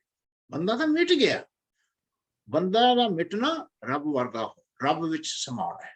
ਧਿਆਨ, ਰੱਬ ਵਿੱਚ ਸਮਾਉਣਾ। ਸੋ ਮਹਾਰਾਜ ਕਹਿੰਦੇ ਨੇ ਭਾਈ, ਆਏ ਦੁੱਖ ਤੇ ਸੁੱਖ ਜੀਵਨ ਦੇ ਵਿੱਚ ਬੁੱਝਣਾ। ਨਹੀਂ ਤਾਂ ਅਸੀਂ ਕੀ ਕਰਦੇ ਹਾਂ, ਸੰਸਾਰੀ ਸੁੱਖ ਮੰਗਦੇ ਹਾਂ, ਫਿਰ ਦੁੱਖ ਘਟ ਜਾਂਦਾ ਮੂਰੇ। ਦੁੱਖ ਤਾਂ ਹੁੰਦਾ ਹੀ ਹੈ ਜਦੋਂ ਸੰਸਾਰ ਸੁੱਖ ਮੰਗਾਂਗੇ। ਕਹਿੰਦੇ ਜਿਹੜਾ ਸੁੱਖ ਕੋ ਮੰਗੇ ਸਭ ਕੋ, ਦੁੱਖ ਨਾ ਮੰਗੇ ਕੋਈ, ਸੁੱਖੇ ਕੋ ਦੁੱਖ ਅਗਲਾ, ਮਨਮੁਖ ਬੂਝ ਨਾ ਹੋਏ। ਜਿਵੇਂ ਹੀ ਸੁੱਖ ਮੰਗਾਂਗੇ ਤੇ ਮੂਰੇ ਦੁੱਖ ਆ ਜਾਣਾ ਹੈ। ਧਿਆਨ ਰੱਖਿਓ, ਜੇ ਜੀਵਨ ਵਿੱਚ ਲਿਖਿਆ ਹੋਏਗਾ ਤੇ ਕਿਵੇਂ ਸੁੱਖ ਰਹਿਣਾ, ਜੋ ਸੁੱਖ ਕੋ ਚਾਹੇ ਸਦਾ ਸਰਨ ਰਾਮ ਕੀੜੇ। ਧਿਆਨ, ਜਦੋਂ ਆਪਾਂ ਰੱਬ ਦੇ ਸੁੱਖ ਨੂੰ ਚਾਹਾਂਗੇ, ਉਹ ਤਾਂ ਚਾਹਾਂਗੇ ਜਦੋਂ ਆਪਾਂ ਨੂੰ ਇੱਕ ਕਨਸੈਪਟ ਸਮਝ ਆਏਗਾ ਕਿ ਉੱਤਮ ਰੱਬ ਦੇ ਵਿੱਚ ਸਮਾਇਆ ਹੀ ਹੋਣਾ, ਉਹਦਾ ਸ਼ਰੀਕ ਬਣਿਆ ਨਹੀਂ ਹੋਣਾ, ਰੱਬ ਵਰਗਾ ਨਹੀਂ ਬਣਨਾ, ਰੱਬ ਵਿੱਚ ਸਮਾ ਜਾਣਾ, ਰੱਬ ਹੀ ਰਹਿੰਦਾ। ਐਸੀ ਜੀਵਨ ਦੀ ਅਵਸਥਾ ਨੂੰ ਕਹਿੰਦੇ ਭਾਈ ਰੱਬ ਦੀ ਅਵਸਥਾ ਕਹਿੰਦੇ ਨੇ। ਧਿਆਨ ਰੱਖੋ। ਸੋ ਐਸੀ ਕਿਰਿਆ ਨੂੰ ਮਹਾਰਾਜ ਇਸ ਪੌੜੀ ਵਿੱਚ ਸਮਝਾਉਣਾ ਕਰ ਰਹੇ। ਸੋ ਹੁਕਮੀ ਤੇ ਹੁਕਮ ਦੇ ਦੋਨੋਂ ਇਹ ਸਰੂਪ ਦੱਸੇ ਨੇ। ਹੁਕਮੀ ਉੱਤਮ ਨੀਚ ਨਾਲ ਕਨੈਕਟਡ ਨੇ, ਤੇ ਹੁਕਮ ਦੁੱਖ ਤੇ ਸੁੱਖ ਨਾਲ ਕਨੈਕਟਡ। ਜੇ ਨਾ ਆਪਣੇ ਹਿਰਦੇ 'ਚ ਮਨ ਲਿਖ ਕੇ ਪੜ ਪਾਇਆ, ਆਪਣੇ ਜੀਵਨ ਚੱਲ ਪਾਇਆ, ਤੇ ਦੁਖੀ ਹੋਏਗਾ। ਤੇ ਜੇ ਉਸ ਦੇ ਨਾਲ ਰਿਲੇਟ ਹੋ ਕੇ ਕਹਿੰਦੇ ਉਸ ਵਿੱਚ ਸਮਾ ਗਿਆ, ਫਿਰ ਇਹ ਸੁੱਖ ਪਾਏਗਾ, ਹਮੇਸ਼ਾ ਵਾਸਤੇ ਸੁੱਖ ਪਾਏਗਾ। ਸੋ ਆ ਜਿਹੜਾ ਸ਼ਬਦ ਹੈ, ਇਹਨਾਂ ਨੂੰ ਵਿਚਾਰ ਕਰਨਾ ਜੀ। ਸੋ ਹੁਣ ਅੱਗੇ ਦੇਖੋ ਮਹਾਰਾਜ ਕੀ ਕਹਿੰਦੇ। ਕਹਿੰਦੇ ਇੱਕ ਨਾ ਹੁਕਮੀ ਬਖਸ਼ੀਸ, ਇੱਕ ਹੁਕਮੀ ਸਦਾ ਭਵਾਈ ਹੈ। ਹੁਣ ਇੱਥੇ ਦੋਨੋਂ ਲਾਈਨਾਂ ਵਿੱਚ ਹੁਕਮੀ ਸ਼ਬਦ ਵਰਤਿਆ ਹੈ, ਹੁਕਮ ਨਹੀਂ ਹੈ। ਧਿਆਨ, ਹੁਕਮੀ ਦਾ ਅਰਥ ਹੈ ਕਿ ਜਿਹੜੇ ਰੱਬ ਹੀ ਹੋਏ, ਆਪਣੇ ਆਪ ਨੂੰ ਜਿਨ੍ਹਾਂ ਨੇ ਮਿਟਾ ਲਿਆ ਜੀਵਨ ਚ ਚਲਦਿਆਂ ਜਿਉਂ ਮਿਟਦੇ ਜਾਵਾਂਗੇ ਤਿਉਂ ਰੱਬ ਪਾਉਂਦੇ ਜਾਵਾਂਗੇ। ਰੱਬ ਦਾ ਸਾਡੇ ਵਿੱਚ ਹੋਣਾ ਤੇ ਸਾਡਾ ਮਿਟਣਾ, ਇਸ ਗੱਲ ਨੂੰ ਸਮਝਣਾ। ਸਰੀਰ ਇਹੀ ਰਹੇਗਾ ਕਿਉਂਕਿ ਸਰੀਰ ਤਾਂ ਰੱਬ ਦਾ। ਆਪਾਂ ਨੇ ਤਾਂ ਬਣਾਇਆ, ਇੱਕ ਖੂਨ ਦੀ ਬੂੰਦ ਨਹੀਂ ਬਣਾ ਸਕਦੇ ਆਪਾਂ, ਇੱਕ ਸੈੱਲ ਨਹੀਂ ਬਣਾਇਆ ਆਪਾਂ ਨੇ। ਇਹ ਰੱਬ ਜਿਸ ਵੇਲੇ ਸਭ ਕੁਝ ਕਰਦੇ ਨੇ, ਸਾਡੇ ਮਨ ਨੇ ਐਸੀ ਅਵਸਥਾ ਨੂੰ ਪੁੱਜਣਾ ਹੈ। ਸੋ ਸਾਡੇ ਮਨ ਨੂੰ ਇਹ ਗੱਲ ਸਮਝ ਆਉਣੀ ਹੈ, ਸਾਡੇ ਮਨ ਵਿੱਚ ਇਹ ਗੱਲ ਸਮਝ ਆਏਗੀ ਤਾਂ ਜੀਵਨ ਵਿੱਚ ਸਾਨੂੰ ਸਮਝ ਆਉਣੀ ਹੈ ਕਿ ਰੱਬ ਦੇ ਵਿੱਚ ਸਮਾਉਣ ਵਾਸਤੇ ਜੀਵਨ ਮਿਲਿਆ ਹੈ, ਰੱਬ ਵਰਗੇ ਹੋਣ ਵਾਸਤੇ ਜੀਵਨ ਨਹੀਂ ਮਿਲਿਆ। ਜਿਹੜੇ ਬੰਦੇ ਸ਼ਰੀਕ ਬਣਦੇ ਨੇ ਨਾ ਕਿ ਮੈਂ ਰੱਬ ਵਰਗਾ ਹੋ ਗਿਆ ਜੀ, ਹਨਾ, ਮਹਾਰਾਜ ਨੇ ਉਹਨਾਂ ਦੀ ਬਾਣੀ ਨਹੀਂ ਦਰਜ ਕਰੀ ਹੈ, ਉਹਦਾ ਸ਼ਰੀਕ ਨਹੀਂ ਬਣਦਾ। ਧਿਆਨ ਰੱਖੋ, ਉਹਦੇ ਵਿੱਚ ਸਮਾਉਣਾ, ਰੱਬ ਹੀ ਰਹਿੰਦਾ। ਉਹ ਮਹਾਰਾਜ ਕਹਿੰਦੇ ਇੱਕ ਨਾ ਹੁਕਮੀ ਬਖਸ਼ੀਸ਼, ਆ ਜਿਹੜੀ ਬਖਸ਼ਿਸ਼ ਮਿਲਦੀ ਹੈ ਇਹ ਇਕਨਾਂ ਦੇ ਉੱਤੇ, ਆ ਜਿਹੜੇ ਵਿਰਲੇ ਨੇ, ਇਕਨਾਂ ਜੋ ਸ਼ਬਦ ਹੈ ਉਹੀ ਵਿਰਲੇ। ਧਿਆਨ, ਐਸੇ ਵਿਰਲਿਆਂ ਦੇ ਉੱਤੇ ਕਹਿੰਦੇ ਹੁਕਮੀ ਦੀ, ਮਾਲਕ ਦੀ ਬਖਸ਼ਿਸ਼ ਹੁੰਦੀ ਹੈ। ਸੋ ਮਹਾਰਾਜ ਕਹਿੰਦੇ ਇੱਕ ਜਿਹੜੇ ਆਪਣੇ ਅੰਦਰ ਰੱਬ ਦੇ ਨਾਲ ਜੁੜੇ ਆ ਜਾਂ ਨਾ ਜੁੜੇ, ਧਿਆਨ ਰੱਖ, ਰੱਬ ਹੀ ਐਸੇ ਜੀਵ ਨੂੰ, ਜਿਹੜਾ ਜੁੜਿਆ ਹੁੰਦਾ ਤਾਂ ਰੱਬ ਵਿੱਚ ਸਮਾ ਜਾਂਦਾ ਹੈ, ਜਿਹੜਾ ਨਹੀਂ ਜੁੜਿਆ ਹੁੰਦਾ ਭਵਦਾ ਹੈ। ਹੁਣ ਜਿਹੜਾ ਭਾਵਨਾ ਹੈ ਨਾ ਜੀ, ਉਹ ਰੱਬ ਹੀ ਭਵਾਉਂਦਾ ਹੈ ਹਮੇਸ਼ਾ ਵਾਸਤੇ। ਕੋਈ ਐਸਾ समय ਨਹੀਂ ਹੋਇਆ ਕਿ ਬੰਦੇ ਨੇ ਬੰਦੇ ਨੂੰ ਭਵਾਤਾ, ਹਨਾ। ਬੰਦੇ ਨੇ ਬੰਦੇ ਨੂੰ ਨਹੀਂ ਭਵਾਤਾ। ਬੰਦਾ ਤਾਂ ਸਜ਼ਾ ਕੱਟਣਾ ਹੀ ਨਹੀਂ ਚਾਹੁੰਦਾ, ਉਹ ਤਾਂ ਬਚਣਾ ਚਾਹੁੰਦਾ ਹੈ। ਕਹਿੰਦੇ ਜਿਹੜਾ ਬੰਦਾ ਰੱਬ ਨਾਲ ਨਹੀਂ ਜੁੜਦਾ, ਆਪਣੇ ਆਪ ਨੂੰ ਜਣਾਉਂਦਾ ਹੈ, ਉਹ ਫਿਰ ਹਰ ਬੰਦਾ ਫਿਰ ਭਵਦਾ ਹੈ।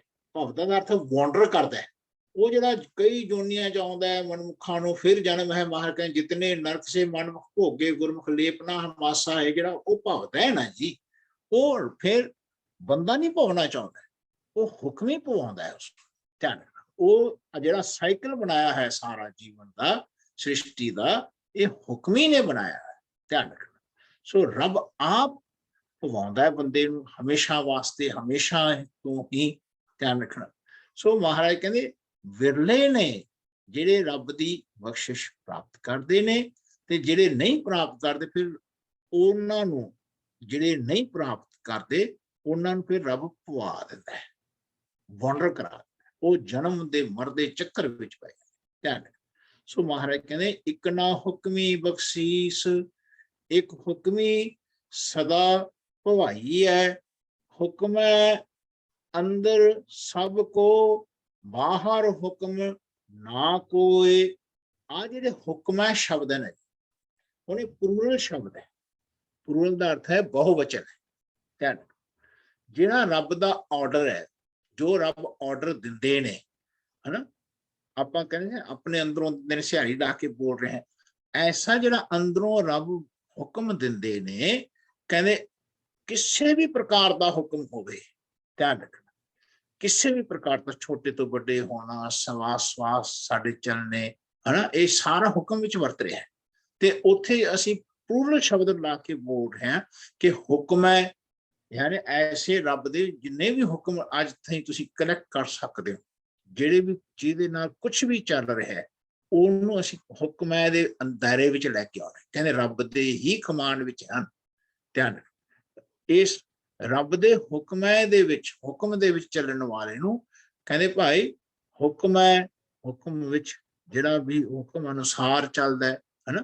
ਕਹਿੰਦੇ ਹੁਕਮ ਹੈ ਅੰਦਰ ਨੂੰ ਸਿਹਾਰੀ ਰੱਖੀ ਆਪਣੇ ਅੰਦਰ, ਹਨਾ। ਕਹਿੰਦੇ ਸਭ ਕੋ, ਜਿਤਨੀ ਸ੍ਰਿਸ਼ਟੀ ਹੈ, ਹਰ ਕੋਈ ਬੰਦਾ ਇਸ ਹੁਕਮ ਦੇ ਵਿੱਚ ਹੀ ਹੈ, ਹੁਕਮ ਤੋਂ ਪਰੇ ਨਹੀਂ ਹੋ ਸਕਦਾ। ਜੋ ਰੱਬ ਦਾ ਕਮਾਂਡ ਹੁੰਦੀ ਹੈ, ਉਹਦੇ ਅਨੁਸਾਰ ਬੰਦਾ ਚੱਲਦਾ ਹੈ। ਜਿਹੜਾ ਉਹਦੇ ਕਮਾਂਡ ਅਨੁਸਾਰ ਨਹੀਂ ਚੱਲਦਾ, ਉਹ ਵਾਂਡਰ ਕਰਦਾ ਹੈ। ਇਹ ਵੀ ਰੱਬ ਦਾ ਹੁਕਮ ਹੈ, ਧਿਆਨ। ਸੋ ਇੱਥੇ ਹੁਕਮ ਹੈ ਸ਼ਬਦ ਪਲੂਰਲ ਸ਼ਬਦ ਵਰਤਣਾ। ਕਹਿੰਦੇ ਹੁਕਮ ਹੈ ਅੰਦਰ ਸਭ ਕੋ, ਹਰੇਕ, ਬਾਹਰ ਹੁਕਮ ਨਾ ਕੋਏ।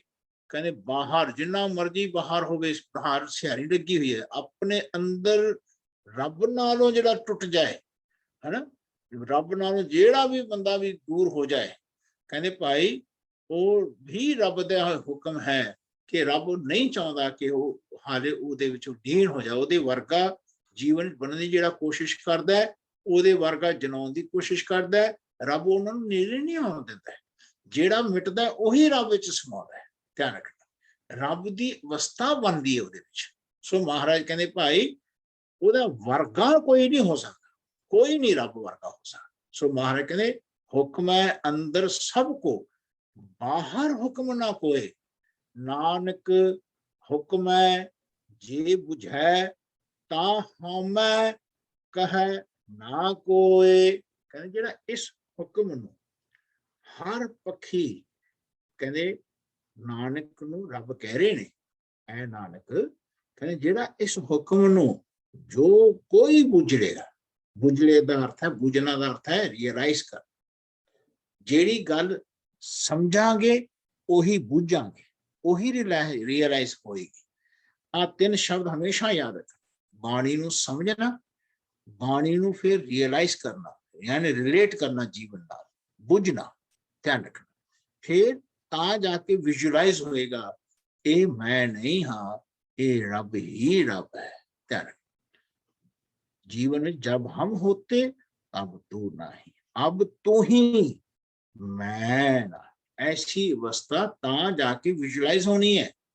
ਜੇ ਆਪਾਂ ਇਸ ਨੂੰ ਬੁੱਝਾਂਗੇ, ਰੀਅਲਾਈਜ਼ ਕਰਾਂਗੇ ये बुझना तां होएगा जे आपां अंडरस्टैंड करा विचार करांगे। सो विचार करनी, बुझना ते फिर दर्शन पाने। उस तरह जीवन दे विच दर्शन होने ने।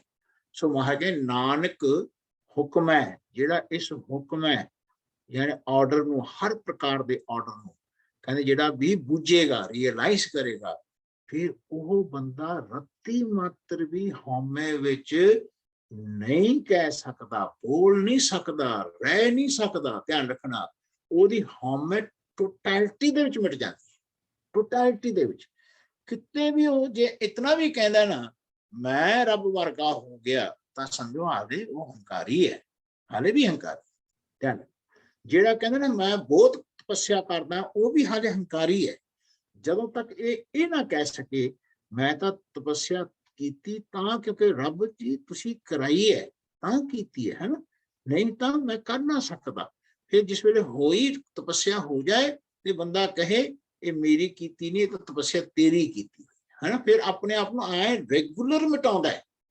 सिख ने रेगुलर इस गल नूं बाणी पढ़ के समझ के चलदियां होया जीवन विच अपने आप नूं हर पक्ष तो मिटाना है, हर पक्ष तो। फिर जितना भी अच्छा काम होए उस किसी पक्ष नूं ये नहीं कहना कि मैं कीता, मैं कर पाया, किसी प्रकार नाल नहीं कहना। कहना जी ये रब दा ही कीता होया, मेरा नहीं। चाहे अपने विचों होया हो तां भी मन ने ये गल कहनी है कि मेरा कीता नहीं, मैं नहीं कर सकता सी, ना हम किया, ना करेंगे, ना कर सके शरीर। सो इस गल नूं जीवन विच बुझना, रियलाइज करना कितनी जरूरी गल है।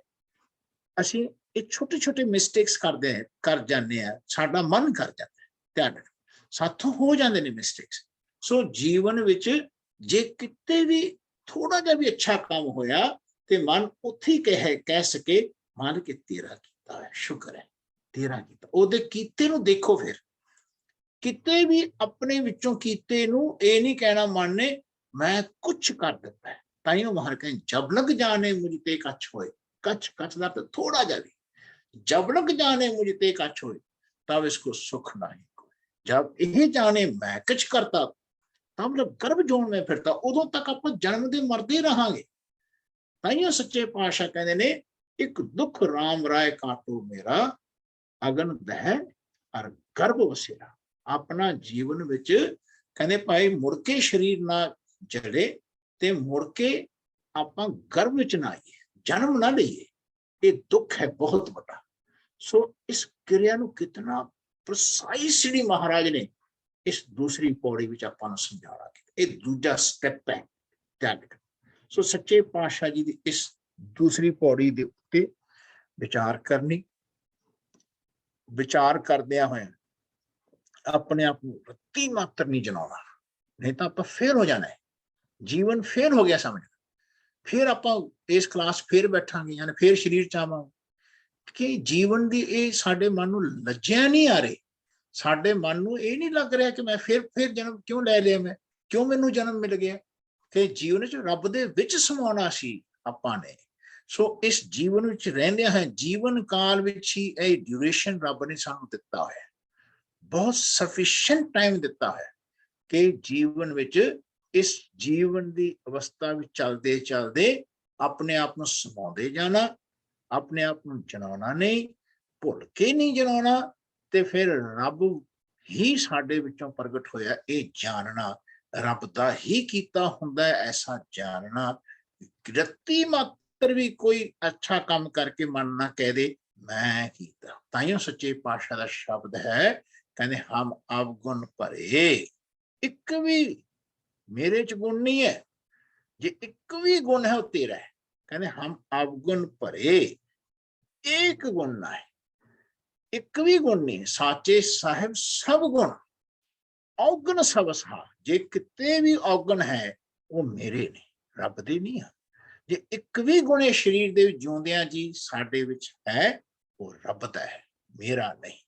ऐसा स्ट्रिक्टली इस इन्वर्टेड कॉमास दे विच साडा मन शब्द नूं उच्चारण कर सके, कह सके, बोल सके, फिर चल होएगा, नहीं तो जीवन च चल नहीं होना, ध्यान नहीं चल होना।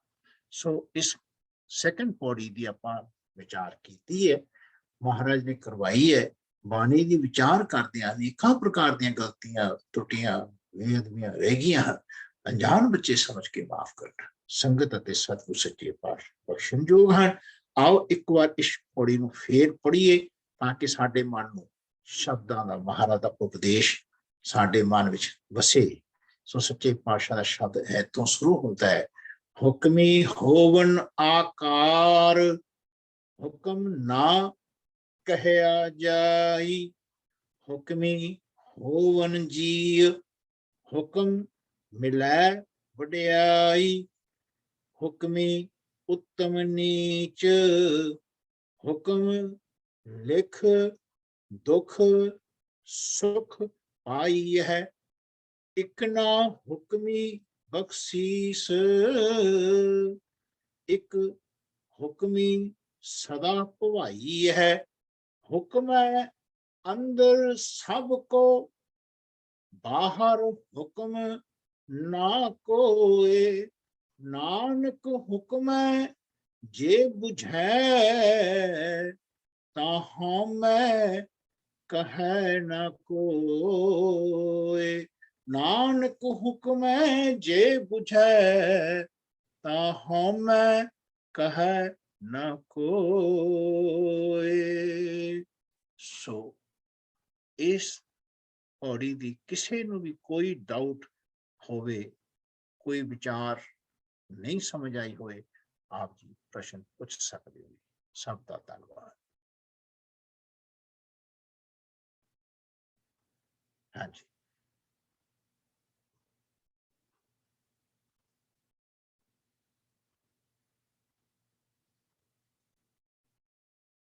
ਆਵਾਜ਼ ਆ ਰਹੀ ਹੈ ਜੀ? ਸਭ ਨੂੰ ਆਵਾਜ਼ ਆ ਰਹੀ ਹੈ? ਦੱਸ ਦੀ। हाँ जी बिल्कुल आ रही है जी। ਹਾਂ, ਕਿਸੇ ਦੇ ਮਨ ਚ ਕੋਈ ਵੀ ਪ੍ਰਸ਼ਨ ਇਸ ਦਾਇਰੇ ਦੇ ਦੂਸਰੀ ਪੌੜੀ ਦੇ ਵਿਚਾਰ ਦੇ ਵਿੱਚ ਹੋਵੇ ਤੇ ਜ਼ਰੂਰ ਆਪਾਂ ਸਾਂਝੀ ਕਰੀਏ।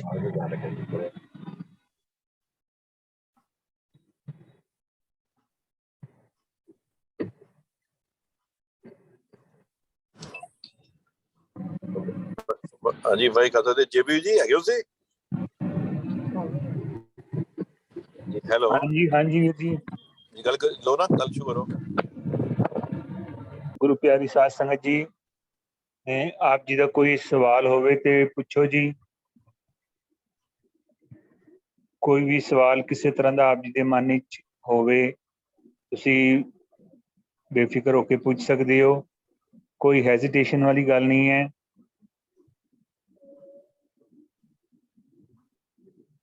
ਹਾਂਜੀ ਸਾਧ ਸੰਗਤ ਜੀ,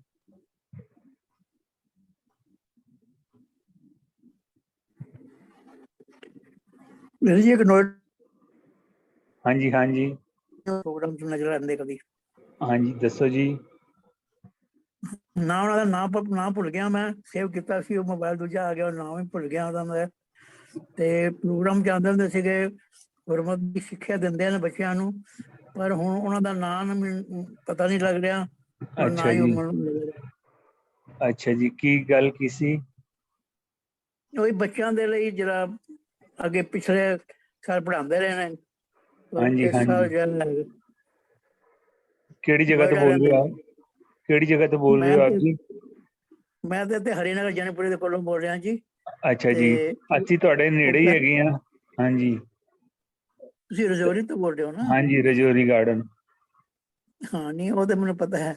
ਮੈਂ ਹਾਂਜੀ, ਮਹਾਰਾਜ ਦੀਆਂ ਸੈਂਚੀਆਂ ਵੀ ਤੁਸੀਂ ਦੇ ਗਏ ਸੀ ਘਰ ਸਾਨੂੰ, ਅੱਛਾ ਜੀ, ਤੇ ਅੱਛਾ ਜੀ, ਜਿੰਨੇ ਵਾਹਿਗੁਰੂ ਸੱਚੇ ਪਾਤਸ਼ਾਹ ਕਿਰਪਾ ਕਰਦਾ ਉਹਨਾਂ ਨਾਮ ਜਪ ਹਾਂਜੀ ਲੈਣੇ ਉਹਨਾਂ ਹਾਂਜੀ ਵਿੱਚੋਂ।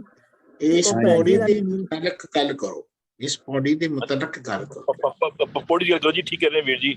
ਵੀਰ ਜੀ ਭਾਈ ਖਾਤਾ ਤੇ ਬੜੀ ਵਧੀਆ ਜਿਹਨੇ ਹੁਕਮ ਬਾਰੇ ਦੱਸਿਆ ਹੈ, ਤੇ ਆਪਣੇ ਕੁਐਸਚਨ ਸੰਗਤ ਨੇ ਪੁੱਛੇ, ਸੰਗਤ ਜੀ ਪੁੱਛਣੇ ਕਿਸੇ ਨੇ ਤੇ ਜਰੂਰ ਪੁੱਛੋ ਜੀ। ਆਪਣੇ ਕੋਈ ਕੁਐਸਚਨ ਮਨ ਚ ਹੈਗਾ ਹੁਕਮ ਬਾਰੇ ਜਾਂ ਕੋਈ ਹੈ, ਕਿਉਂਕਿ ਬਾਣੀ ਦੇ ਹੁਕਮ ਦਾ ਬੜਾ ਵੱਡਾ ਕਨਸੈਪਟ ਹੈ, ਤੇ ਕਿਸੇ ਦਾ ਮਨ ਚ ਕੋਈ ਸੰਗਤ ਦੇ ਇੱਕ ਕੁਐਸਚਨ ਤੇ ਜਰੂਰ ਪੁੱਛੋ ਵੀਰ ਜੀ ਨੂੰ। ਜੀ ਜੀ ਠੀਕ ਹੈ ਜੀ। ਚਲੋ ਜੀ, ਸੰਗਤ ਫਿਰ ਅੱਗੇ ਚਲੋ, ਜੇਬੀ ਜੀ ਅੱਗੇ ਚਲੋ। ਕਰੋ। ਹਾਂਜੀ, ਹਾਂ- ਵਾਹਿਗੁਰੂ ਹਾਂਜੀ ਜੀ ਕਾ ਖਾਲਸਾ। ਜੇਬੀ ਜੀ ਅਨਾਉਂਸ ਕਰੋ ਫਿਰ। ਕਲਾਸ ਬਾਰੇ। ਵੀਰ ਜੀ ਬਹੁਤ ਧੰਨਵਾਦ ਤੁਹਾਡਾ ਵੀਰ ਜੀ, ਬਹੁਤ। ਹਾਂਜੀ, ਵਾਹਿਗੁਰੂ ਜੀ ਕਾ ਖਾਲਸਾ।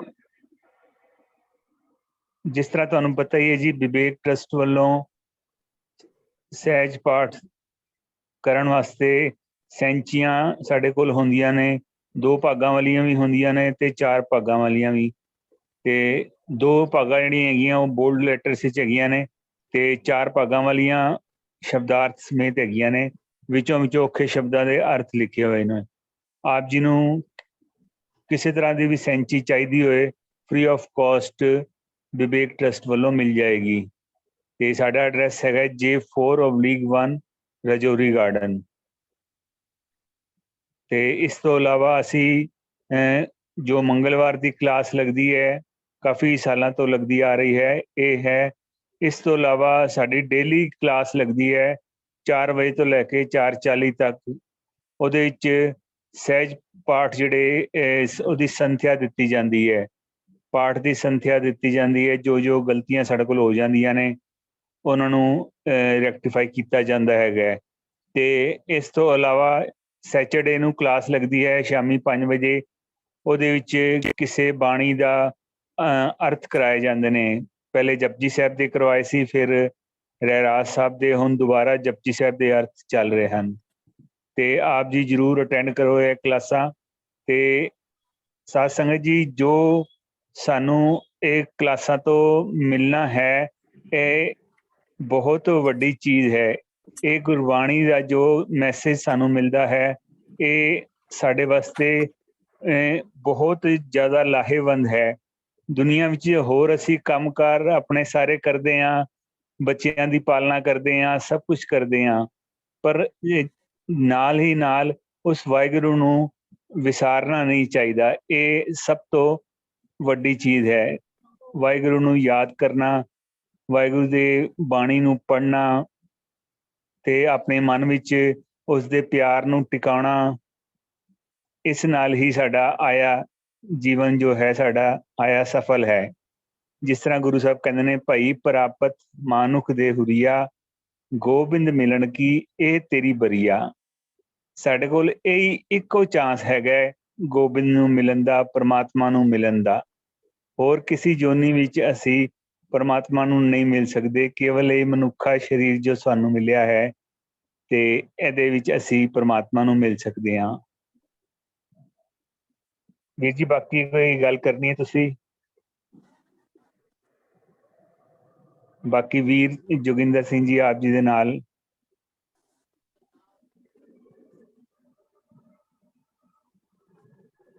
ਸਾਧ ਸੰਗਤ ਜੀ, ਅੱਜ ਟਾਈਮ ਜੇ ਹੈਗਾ ਹੈ ਤੇ ਜਲਦੀ ਕਲਾਸ ਖਤਮ ਹੋ ਰਹੀ ਹੈ। ਕੁਛ ਵੀ ਤੁਸੀਂ ਪੁੱਛਣਾ ਚਾਹੋ ਵੀਰ ਜੀ ਤੋਂ, ਡਾਕਟਰ ਈਸ਼ਰ ਸਿੰਘ ਜੀ ਤੋਂ, ਕੁਛ ਵੀ ਤੁਹਾਡੇ ਮਨ ਵਿੱਚ ਡਾਊਟ ਹੋਏ ਤੁਸੀਂ ਪੁੱਛ ਸਕਦੇ ਹੋ ਜੀ।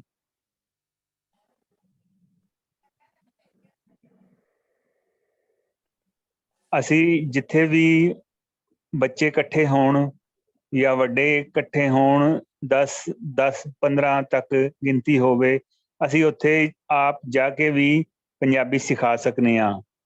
ਇਸ ਤੋਂ ਇਲਾਵਾ ਸਹਿਜ ਪਾਠ ਦੀ ਸੰਥਿਆ ਵੀ ਦੇ ਸਕਦੇ ਹਾਂ। ਤੇ ਕਿਸੇ ਨੂੰ ਵੀ ਕੋਈ ਇਸ ਤਰ੍ਹਾਂ ਦਾ ਗਰੁੱਪ ਬਣ ਜਾਵੇ ਤੇ ਸਾਨੂੰ ਦੱਸੋ, ਅਸੀਂ ਉੱਥੇ ਪਹੁੰਚ ਕੇ ਬਾਣੀ ਪੜ੍ਹਵਾਵਾਂਗੇ, ਸ਼ੁੱਧ ਕਰਾਵਾਂਗੇ, ਤੇ ਨਾਲ ਹੀ ਜਿਨ੍ਹਾਂ ਨੂੰ ਪੰਜਾਬੀ ਨਹੀਂ ਆਉਂਦੀ ਉਹਨਾਂ ਨੂੰ ਪੰਜਾਬੀ ਸਿਖਾਵਾਂਗੇ ਜੀ। ਹੋਰ ਸਾਧ ਸੰਗਤ ਜੀ, ਤੁਸੀਂ ਕੁਛ ਵੀ ਕਹਿਣਾ ਚਾਹੁੰਦੇ ਹੋ ਕਹੋ ਇਸ ਕਲਾਸ ਬਾਰੇ, ਜੋ ਅੱਜ ਤੁਸੀਂ ਕੀਤਾ ਹੈ, ਪੜ੍ਹਿਆ ਹੈ। ਅੱਜ ਦੂਜੀ ਪੌੜੀ ਦੀ ਵਿਚਾਰ ਕੀਤੀ ਗਈ ਹੈ, ਉਸ ਬਾਰੇ ਕੁਛ ਕਹਿਣਾ ਚਾਹੋ ਜ਼ਰੂਰ ਕਹੋ। ਜੇਪੀ ਵੀਰ ਜੀ, ਮੇਰੇ ਖਿਆਲ ਚ ਹੁਣ ਕਿਸ ਦਾ ਕੋਈ ਸਵਾਲ ਨਹੀਂ ਰਹਿ ਗਿਆ, ਆਪਾਂ ਫਤਿਹ ਬੁਲਾ ਦਈਏ। ਠੀਕ ਹੈ ਜੀ। ਹਨਾ, ਪੰਜਾਬੀ ਦੀ ਕਲਾਸ ਜਿਹੜੀ ਆਨਲਾਈਨ ਬੰਦ ਹੋ ਗਈ ਹੁੰਦੀ, ਅਨਾਉਂਸਮੈਂਟ ਨਹੀਂ ਕੀਤੀ ਨਾ? ਹਾਂਜੀ, ਪੰਜਾਬੀ ਦੀ ਕਲਾਸ ਆਨਲਾਈਨ ਚੱਲ ਰਹੀ ਹੈ। ਜਦੋਂ ਜਿਹਨੂੰ ਵੀ ਕਲਾਸ ਲੈਣੀ ਹੋਵੇ ਉਹ ਸਾਡੇ ਨਾਲ ਕੰਟੈਕਟ ਕਰੇ, ਜੋ ਵੀ ਟਾਈਮ ਉਹਨੂੰ ਸੂਟ ਕਰਦਾ ਹੈ। ਸਵੇਰੇ 10 ਤੋਂ ਸ਼ਾਮੀ 7 ਵਜੇ ਤੱਕ ਅਸੀਂ ਆਫਿਸ ਹੁੰਦੇ ਹਾਂ, ਤੇ ਆਨਲਾਈਨ ਵੀ ਅਸੀਂ ਪੰਜਾਬੀ ਦੀ ਕਲਾਸ ਲੈਂਦੇ ਹਾਂ। ਉਹ ਆਪ ਜੀ ਲੈ ਸਕਦੇ ਹੋ ਜਿਨ੍ਹਾਂ ਨੂੰ ਪੰਜਾਬੀ ਸਿੱਖਣੀ ਹੋਵੇ। ਠੀਕ ਹੈ, ਚਲੋ ਜੀ, ਫਤਿਹ ਬੁਲਾਈਏ ਫਿਰ। ਫਤਿਹ ਬੁਲਾਈਏ ਠੀਕ ਹੈ ਜੀ। ਇਹਦੇ ਨਾਲ ਹੀ ਖਿਮਾ ਦੇ ਜਾਚਕਾਂ, ਜੋ ਭੁੱਲਾਂ ਚੁੱਕਾਂ ਹੋਈਆਂ ਉਹਨਾਂ ਵਾਸਤੇ ਮਾਫੀ ਜੀ। ਵਾਹਿਗੁਰੂ ਜੀ ਜੀ ਕਾ ਕਾ ਖਾਲਸਾ ਖਾਲਸਾ ਵਾਹਿਗੁਰੂ ਵਾਹਿਗੁਰੂ ਜੀ ਜੀ ਕੀ ਕੀ ਫਤਿਹ। ਫਤਿਹ। ਹਾਂਜੀ, ਵਾਹਿਗੁਰੂ ਜੀ ਕਾ ਖਾਲਸਾ ਵਾਹਿਗੁਰੂ ਜੀ ਕੀ ਫਤਿਹ। ਵਾਹਿਗੁਰੂ ਜੀ ਕੀ ਫਤਿਹ ਜੀ। ਜਿਹੜੀ ਆਪ ਜੀ ਪੰਜਾਬੀ ਕਲਾਸਾਂ ਲੈਂਦੇ ਹੋ, ਫਿਰ ਇਹ ਤੋਂ ਹਾਂਜੀ। ਬਾਅਦ ਬੱਚਿਆਂ ਨੂੰ ਸਰਟੀਫਿਕੇਟ ਵੀ ਦਿੰਦੇ ਹੋ ਜੀ? ਨਹੀਂ ਨਹੀਂ, ਸਰਟੀਫਿਕੇਟ ਨਹੀਂ ਦਿੰਦੇ ਸੀ, ਹਾਂਜੀ, ਠੀਕ ਹੈ ਸਿਰਫ ਕਲਾਸ ਲੈਣੇ ਆ। ਹਾਂਜੀ ਹਾਂਜੀ, ਠੀਕ ਹੈ। ਠੀਕ ਹੈ ਜੀ। ਜੇਪੀ ਸਿੰਘ ਜੀ, ਹਾਂਜੀ, ਜਿਹੜਾ ਹਾਂਜੀ। ਬੱਚਾ ਪੰਜਾਬੀ ਦਾ ਇੱਕ ਟੈਸਟ ਬਣਾ ਲਓ, ਜਿਹੜਾ ਬੱਚਾ ਪੰਜਾਬੀ ਸਿੱਖ ਲੈਂਦਾ ਹੈ, ਉਹਨੂੰ ਵਿਵੇਕ ਟਰਸਟ ਵੱਲੋਂ ਸਰਟੀਫਿਕੇਟ ਦੇਣ ਨੂੰ ਕੋਈ ਅਰਜ਼ ਨਹੀਂ ਹੈਗਾ। ਇਹ ਠੀਕ ਹੈ ਸਿਸਟਮ ਜੀ। ਚਾਲੂ ਕਰ ਦਿਓ। ਠੀਕ ਹੈ ਜੀ, ਬਿਲਕੁਲ ਠੀਕ ਆਦਮੀ ਜੀ। ਸਰ ਜੋਗਿੰਦਰ ਸਿੰਘ ਕੋ ਪ੍ਰਵਾਨਗੀ ਲੈ ਕੇ ਨਾ, ਹਾਂਜੀ ਇਹਨਾਂ ਠੀਕ ਹੈ ਲੈ ਜੀ, ਕੇ ਪ੍ਰਵਾਨਗੀ ਲੈ ਕੇ ਸਰਟੀਫਿਕੇਟ ਚਾਲੂ ਕਰ ਦਿਓ, ਕਿਉਂਕਿ ਠੀਕ ਮੈਨੂੰ ਹੈ ਹੋਰ ਜੀ। ਵੀ ਲੋਕਾਂ ਨੇ ਪੁੱਛਿਆ ਵੀ ਸਾਡੇ ਵਾਂਗੂ ਸਰਟੀਫਿਕੇਟ ਦੇ ਸਕਨੇ ਆ ਬਸ। ਠੀਕ ਹੈ ਹਾਂਜੀ ਜੀ, ਠੀਕ ਹੈ ਜੀ, ਠੀਕ ਹੈ। ਓਕੇ ਜੀ, ਵਾਹਿਗੁਰੂ ਜੀ ਕਾ ਹਾਂਜੀ, ਖਾਲਸਾ ਵਾਹਿਗੁਰੂ ਜੀ ਸੀ ਕਿ ਪੰਜਾਬੀ ਦਾ ਸਰਟੀਫਿਕੇਟ ਸਾਨੂੰ ਚਾਹੀਦਾ, ਤਾਂ ਹੀ ਕਰਕੇ ਮੇਰੀ ਵੀ ਆਈ ਕੁਐਰੀ ਆਈ ਸੀ ਕਿ ਪੁੱਛ ਰਹੀ ਸੀ ਮੈਂ ਵੀ ਚਲੋ ਸਰਟੀਫਿਕੇਟ ਮਿਲ ਜਾਏ ਬੱਚਿਆਂ ਨੂੰ।